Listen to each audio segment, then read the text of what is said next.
आज मैं बात करने वाला हूँ कि जब भी हम लोग मंदिर जाते हैं या कोई भी धार्मिक स्थल जाते हैं तो कौन से 5 काम हैं जिन्हें हमें ज़रूर करने चाहिए। यह एक जनरल टॉपिक है और मैं बता दूं कि वीडियो स्टार्ट होने से पहले कि ये मेरा पर्सनल पॉइंट ऑफ व्यू है, ये मेरी अपनी ओपिनियन है। हो सकता है कि बहुत सारे लोग मेरे इस विचार से सहमत ना हों और मैं उनको प्रेशर भी नहीं दे रहा, बट मैं आपको यकीन दिलाता हूँ कि ये 5 काम ऐसे हैं जिन्हें आपको ज़रूर करने चाहिए।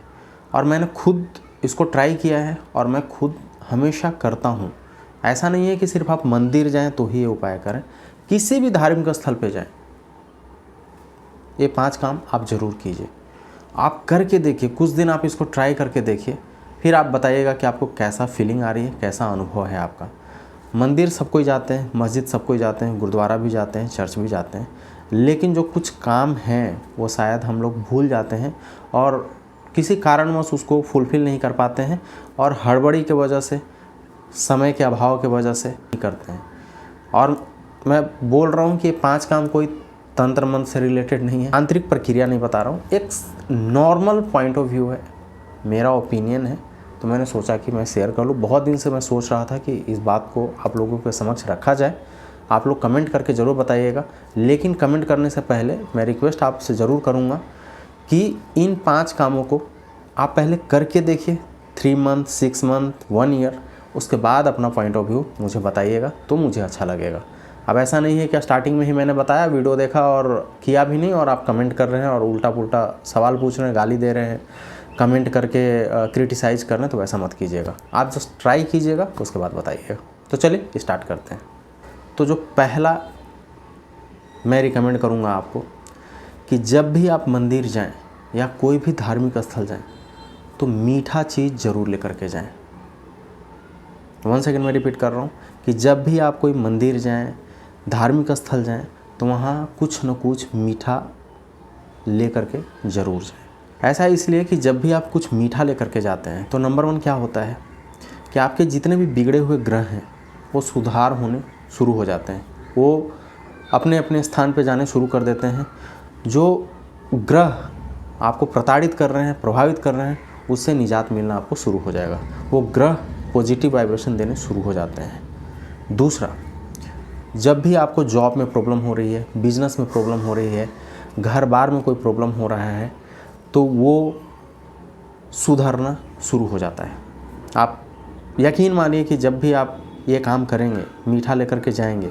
अब मीठा का मतलब क्या है कि ऐसा नहीं है कि सिर्फ आप रसगुल्ला लेकर के जाए, पेड़ा लेकर के जाए, लड्डू लेकर के जाए, ऐसा बिल्कुल भी नहीं है। मीठा कहने का मतलब है कि शहद भी है, वो भी मीठा है, शुगर भी, वो भी मीठा है, बताशा अपने साइड में मिलते हैं, वो भी सही है, चीनी के गोल गोल इलायची दाना या कुछ समथिंग बोलते हैं, उसको भी आप ले सकते हैं। मतलब मीठा कोई भी आप लेकर के जाइए, ठीक है।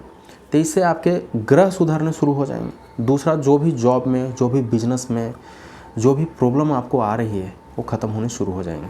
तीसरा, जो भी लोन से रिलेटेड समस्या है, आपको कर्ज से रिलेटेड जो भी समस्या है वो समाप्त होना शुरू हो जाएगा। फोर्थ, जो भी आपके रिलेशनशिप में इश्यूज़ आ रहे हैं, घर में हो, फैमिली में हो, रिलेशन में हो, वाइफ के साथ हो, बच्चे के साथ हो, फ्रेंड के साथ हो, वो सुधरने शुरू हो जाते हैं। तो इसलिए आपको मीठा ले जाना ज़रूरी है। और ऐसे भी आप देखिए कि जब किसी के घर में भी जाते हैं, अपने रिलेटिव के घर में जाते हैं, फ्रेंड के घर में जाते हैं, कहीं और भी जाते हैं, तो आप खाली हाथ बिल्कुल भी नहीं जाते हैं, आप कुछ ना कुछ ज़रूर लेते हैं। चाहे आपको शर्म है, होता है ना कि नहीं मैं जा रहा हूँ तो कुछ ना कुछ मुझे लेकर के जाना है, मैं खाली हाथ तो नहीं जाऊँगा, रिलेशन में तो बिल्कुल भी नहीं जाऊँगा। तो लोग क्या करते हैं कि स्वीट के डब्बे लेकर के चले जाते हैं। अब स्वीट में कुछ भी हो सकता है, लेकर के चले जाते हैं, लेकिन लेकर के जाते ज़रूर हैं। तो यहाँ तो भगवान की बात है, साक्षात आप दर्शन करने जा रहे हैं, चाहे राम हो, कृष्ण हो, गणपति जी हों, विष्णु जी हों, जो भी हों, उनसे मिलने जा रहे हैं। तो जब आप मिलने जा रहे हैं तो मीठा चीज़ ज़रूर लेकर के जाइएगा। आप एक बार ट्राई करके देखिए इसको, आपको कैसा महसूस होता है। तो पहला रूल क्या है कि आप जब भी मंदिर में जाए, चाहे वो छोटा ही मंदिर क्यों ना हो, चाहे वो छोटा से छोटा ही टेम्पल क्यों ना हो, किसी भी भगवान का टेम्पल क्यों ना हो, कोई भी धार्मिक स्थल क्यों ना हो, वहाँ मीठा लेकर के ज़रूर से ज़रूर जाइएगा। दूसरा क्या करना है कि जब भी आप मंदिर जाएं या कोई भी धार्मिक स्थल जाएं, तो आप प्रेयर जब भी करते हैं तो आँख खोल करके प्रेयर कीजिएगा। बहुत सारे लोगों को मैंने देखा है कि जब भी वो किसी मंदिर में जाते हैं, कहीं धार्मिक स्थल पे जाते हैं, तो जब भी वो प्रेयर करने बैठेंगे या जब भी प्रार्थना करते हैं तो आँख अपनी बंद कर लेते हैं। ये गलती बिल्कुल भी मत कीजिएगा। आपको वहाँ पे जब भी प्रेयर करनी है तो अपनी आँखें ओपन करके प्रेयर करनी है। ऐसा क्यों? क्योंकि आप मिलने जा रहे हैं उनसे और आप आँख बंद करके प्रेयर करते हैं तो आप एक तरह से अवहेलना करते हैं।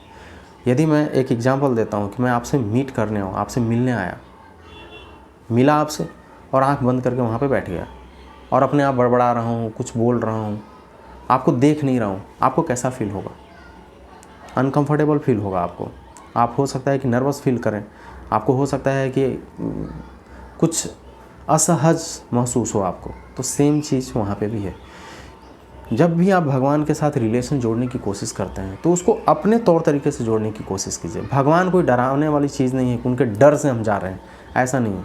उनके साथ फ्रेंडशिप की तरह कीजिए, उनको जस्ट रिलेटिव की तरह। अपने जैसे रिलेशन में जाते हैं, परिवार में मिलते हैं, फैमिली में मीट करते हैं, वैसे उनको मिलने जाया कीजिए।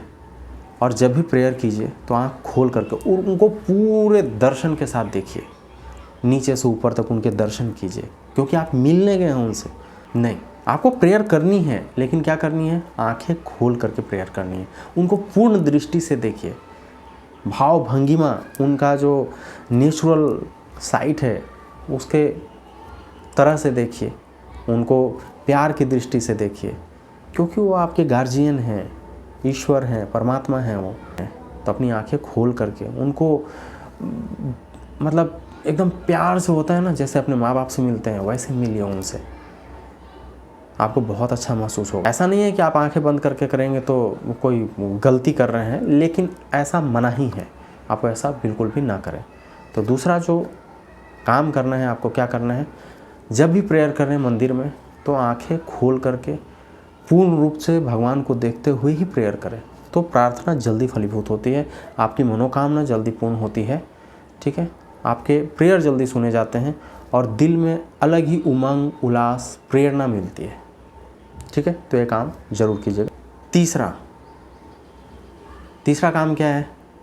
जब भी आप मंदिर जाएं, धार्मिक स्थल जाएं, तो क्या करें? कोई भी विश न मांगे, कोई भी विश न मांगे। अपनी इच्छा पूर्ति के लिए मंदिर तो बिल्कुल भी न जाएं।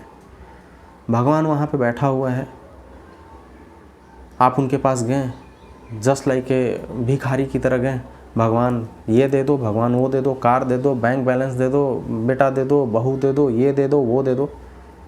ऐसा गलती बिल्कुल भी मत करना। वो आपके मनोकामना पूर्ति के संसाधन नहीं है, वो कोई रिसोर्सेस नहीं है कि आप गए, भगवान जी मैं आपको 1 केजी लड्डू चढ़ाऊँगा। बहुत सारे लोग ऐसा करते होंगे, मैं सबको ब्लेम नहीं कर रहा।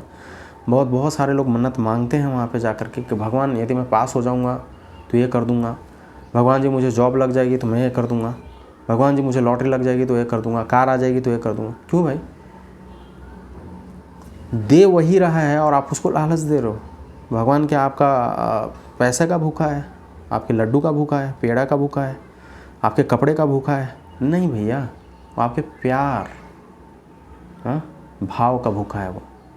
तो कभी भी भिखारी बन के मत चाहिए, कभी भी नहीं। क्योंकि एक चीज़ कहा जाता है, भगवान आपको वो कभी नहीं देता जो आप मांगते हैं, बल्कि वो देता है जो आपके लिए श्रेष्ठ हो, जो आपके लिए अच्छा हो। वंस अगेन मैं रिपीट कर रहा हूँ कि भगवान आपको कभी भी वो चीज़ें नहीं देता जो आप मांगते हैं, बल्कि वो चीज़ें देता है जो आपके लिए अच्छा हो, श्रेष्ठकर हो, लाभदायक हो। बहुत बार आप ऐसा करते होंगे कि प्रेयर में बहुत चीज़ मांगते होंगे, लेकिन आपकी फुलफिलमेंट नहीं होती होगी, फिर आपका दिल टूट जाता होगा, बहुत बार निराश हो जाते होंगे, होपलेस हो जाते होंगे कि भगवान तो सुनता ही नहीं है। ऐसी बात नहीं है, भगवान को पता है कि आपकी ज़रूरतें क्या हैं, आपकी इच्छाएं क्या है, वो जानता है और वो वही चीज़ देगा जो आपके लिए अच्छा होगा। तो कभी भी फुलफिलमेंट के लिए मत जाइए वहाँ पे, भिखारी की तरह बिल्कुल भी मत जाइए। भगवान ने आपको बहुत चीज़ दे रखा है, इतना अच्छा शरीर दिया है, आंखें दिए हैं, कान दिए हैं, हाथ पैर है, बॉडी है, स्वस्थ है, फैमिली है, आप काम कर रहे हैं, चल पा रहे हैं, उनके दर्शन कर पा रहे हैं, और क्या चाहिए आपको। अब भगवान तो ऐसा नहीं बोला है ना कि आप एकदम टाटकी पैबंद लगा करके बैठ जाएं और भगवान भगवान मेरे को तो ये दे दो। आपके उसके लिए कुछ करना भी पड़ता है। आप जॉब मांगने जा रहे हो, जॉब के लिए ट्राई करो। कुछ और करने जा रहे हो, उसके लिए ट्राई करो। भगवान ये भी सोच करके बैठे हो कि तुम आगे चलो तो मैं पीछे से आपको हेल्प करूं, और आप उनके भरोसे बैठे हो कि भगवान तुम दे दो तो मैं चलूं, तो ये काम बिल्कुल भी मत कीजिएगा। भगवान अपनी जगह पे सही हैं, और वो मंदिर में इसलिए नहीं बैठाए गए हैं, इसलिए नहीं बैठे हुए हैं कि आपके फुलफिलमेंट के लिए बैठे हुए हैं। तो दरिद्र की तरह मत जाइए। दरिद्र की तरह इस वजह से जाइए कि आप में भाव भंगिमा है, प्यार है, मिलना चाहते हैं उनसे, उनका दर्शन करना चाहते हैं, इस वजह से जाइए, ना कि मांगने की वजह से जाइए। और कभी भी आप ट्राई करके देख लीजिए, जब भी आप विश मांगेंगे फुलफिलमेंट नहीं होगी, बहुत कम होती है, क्योंकि भगवान वो कभी नहीं देता जो आप चाहते हैं, वही देगा जो आपके लिए अच्छा हो, लाभदायक हो, श्रेष्ठ हो, बेस्ट हो।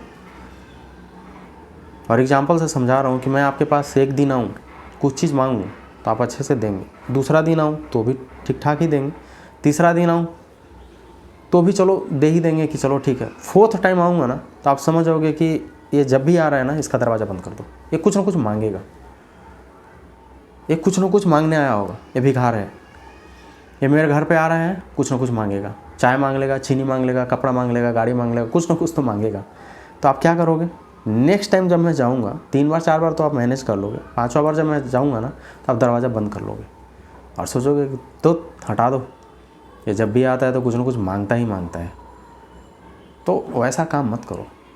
आप वहाँ मिलने जा रहे हैं, दर्शन करने जा रहे हैं, दिल शुद्ध करके जाइए, प्रसन्न होकर के जाइए, मिलने जा रहे हैं, आशीर्वाद लेने जा रहे हैं।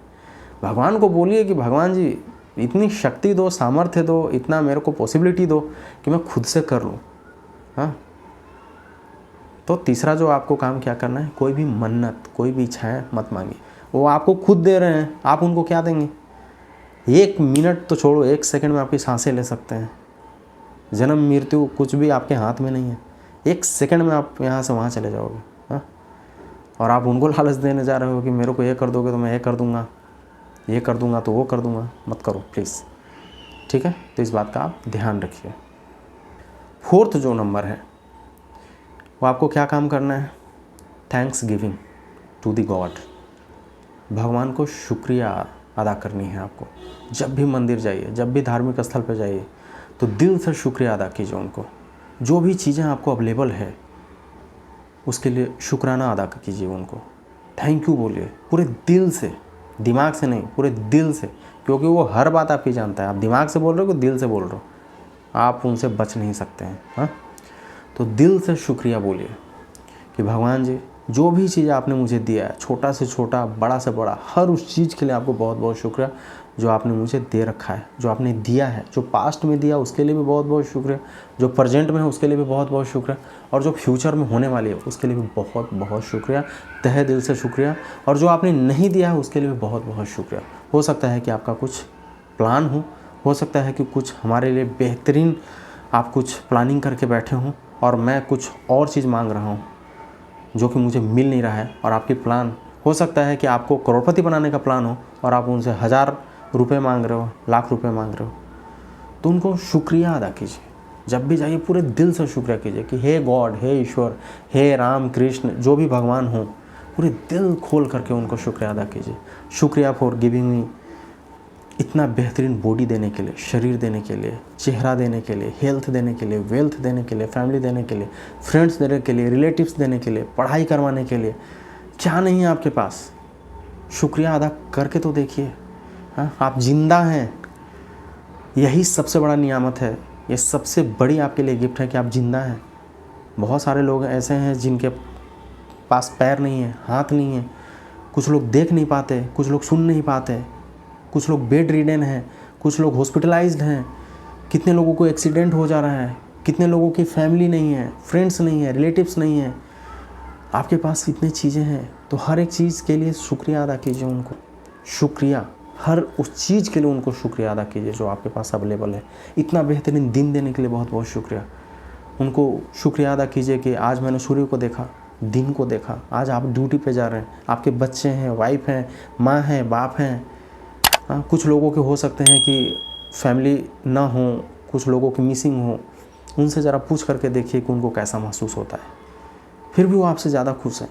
तो थैंक्स गिविंग करना बहुत ज़रूरी है। और एक बार करके देखिए, आपको यदि आपको अच्छा ना फील हो तो आप मुझे बताइएगा। जैसे होता है ना कि कोई भी आदमी आपको एक छोटा सा पेन भी देता है तो आप उसको क्या बोलते हैं? Thank you. 5 रुपये का पेन है, वो 25 पैसे का चॉकलेट है, 1 रुपये की कोई चीज़ है, और उसको क्या बोल रहे हैं? थैंक यू सो मच, धन्यवाद आपका। और प्रकृति, नेचर, भगवान इतनी चीज़ें आपको दे रखी है और आप भूल जाते हो।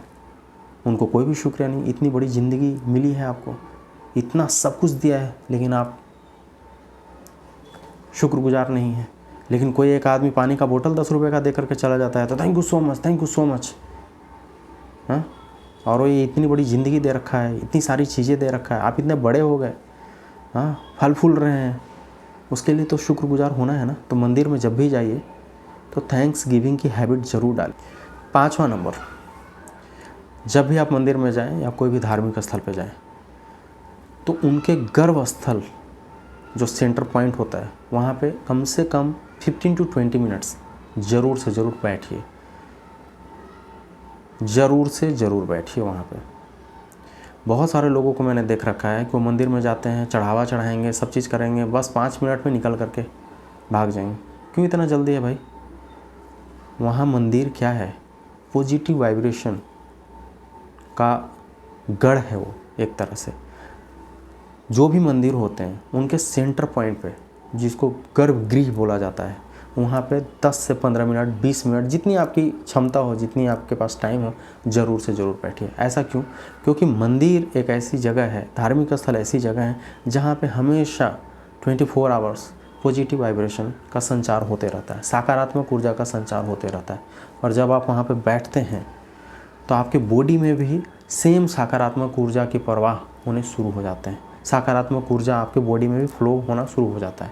आपके जो 7 चक्रास हैं वो खुलने शुरू हो जाते हैं। क्योंकि मंदिर आप जाते क्यों हैं? मंदिर जाने की ज़रूरत ही क्या है? इसकी ज़रूरत ये है कि जब आपको निगेटिव एनर्जी बहुत ज़्यादा घेर लेता है, जब आपको कष्ट हो जाते हैं, दुख हो जाते हैं, कुछ तकलीफ़ हो जाती है, जब आपके काम आपके अकॉर्डिंग नहीं हो पाता है, बॉडी में जो हार्मोनल इश्यूज़ हो जाते हैं, चक्रास जो होते हैं वो इनबैलेंस हो जाते हैं, तो आपको मंदिर जाने की ज़रूरत पड़ती है। तो वहाँ पे आप ज़रूर से ज़रूर कम से कम बैठिए, 10 मिनट, 15 मिनट प्राणायाम कर लीजिए, योगा कर लीजिए, कुछ प्रेयर कर लीजिए, लेकिन बैठिए ज़रूर। वहाँ पे बैठने से आपके बॉडी में सकारात्मक ऊर्जा का फ्लो होता है, सकारात्मक ऊर्जा की एनर्जी जो आप में है वो आप में प्रवाहित होना शुरू हो जाता है। तो आपका मन, मस्तिष्क, पूरा बॉडी सकारात्मक होना शुरू हो जाता है। आप एक बात का नोट कीजिएगा कि जब भी आप मंदिर जाते हैं तो मन प्रसन्न हो जाता है, खुश हो जाता है, हैप्पी हो जाता है। लगता है कि यहाँ से छोड़ करके ना जाए, लगता है कि कितने देर बैठे रहें, भगवान के पास बैठे रहें, शांत हो जाता है मन। लगता है कि असीमित क्षमता का प्रवाह हो रहा है, एनर्जी का फ्लो हो रहा है, उठने का मन नहीं करता है, वहाँ से जाने का मन नहीं करता है। हाँ, एक बात अलग है कि आपको जॉब में है, ड्यूटी में है, बहुत सारे रिस्पॉन्सिबिलिटीज़ हैं, तो आपके पास इतना टाइम नहीं है, वो एक अलग बात है। बट इतना ट्राई ज़रूर कीजिए, शाम को जाइए, सुबह को जाइए, दोपहर को जाइए, कभी भी जाइए, बैठना ज़रूरी है। एनर्जी का महसूस करना, उसको लेना बहुत ज़रूरी है। जितने भी हिंदू टेम्पल्स हैं आप एक बार ट्राई करके देखिए, जितने भी ओल्ड जो टेम्पल्स हैं उनकी स्ट्रक्चर अलग होती है। लगेगा कि जैसे पॉजिटिव वाइब्रेशन वहाँ पे एनी टाइम फ्लो हो रहा है, मन एकदम प्रसन्न, प्रफुल्लित, आनंदित हो गया है। जब वहाँ पे आप बैठेंगे तो आपकी नेगेटिव एनर्जी ख़त्म हो जाएगी, पॉजिटिव वाइब्रेशन आपके बॉडी में मिलने शुरू हो जाएंगे, मन शांत होना शुरू हो जाएगा। हो सकता है कि कुछ मंदिर छोटे हों, बहुत सारे मंदिर बड़े होते हैं, कुछ छोटे होते हैं, लेकिन बैठने की हैबिट ज़रूर डालिएगा। प्रेयर भी कर रहे हैं तो बैठ करके कर लीजिए, ठीक है। और 5 काम मैंने आपको बताए हैं, आपको ज़रूर करने चाहिए। और मैं आपसे रिक्वेस्ट करूंगा कि इसको कम से कम 6 महीना के लिए फॉलो करके देखिए, 6 महीना इसको अनुकरण कीजिए, उसके बाद आप कमेंट करके मुझे ज़रूर बताइएगा। और मैं तो बोलूँगा कि इसको हैबिट बना लीजिए। ये छोटी छोटी बातें होती हैं जिनको कि बहुत सारे लोग इग्नोर कर देते हैं, उनको लगता है कि इससे कुछ नहीं होता, इन्हीं से बहुत चीज़ होता है। क्योंकि जब आप एक स्टेप बढ़ते हैं ना, तब जा कर के दूसरा स्टेप लेते हैं, फिर तीसरा स्टेप लेते हैं। एक ही बार में सीढ़ी चढ़ने की कोशिश कीजिएगा तो गिर सकते हैं, चोट लग सकता है आपको, थक सकते हैं। तो छोटे छोटे स्टेप लीजिए, यह आपकी ज़िंदगी में बहुत ही महत्वपूर्ण प्रभाव डालते हैं, बहुत ही पॉजिटिव इफ़ेक्ट्स आते हैं आपके दिल पे, दिमाग पे, बॉडी पे, आपके हेल्थ पे, साइकोलॉजिकल, हर तरह से आपको बेनिफिट ही मिलेगा। और मंदिर तो वैसे भी साक्षात भगवान बैठे हैं वहाँ पे, साक्षात ईश्वर है, परमात्मा है वहाँ पे, फिर बोलना ही क्या उनके बारे में। बाकी तो आप काफ़ी समझदार हैं, आपको बताने की ज़रूरत नहीं है। आई होप सो कि ये वीडियो आपको कुछ न कुछ नॉलेज दिया होगा। यदि थोड़ा भी अच्छा लगा हो तो मेरे वीडियोस को लाइक कर दीजिएगा, थोड़ा शेयर कर दीजिएगा ताकि दूसरों को भी बेनिफिट मिल सके। मेरे चैनल को सब्सक्राइब कर दीजिएगा क्योंकि इसमें एक चवन्नी का भी आपको खर्च नहीं आता। और बेल नोटिफिकेशन ज़रूर से ज़रूर दबा दीजिएगा ताकि आपको नोटिफिकेशन मिलता रहे। तो आज के लिए बस इतना ही, मिलता हूँ नेक्स्ट वीडियो में। तब तक के लिए see you, take care, bye bye और नमस्कार।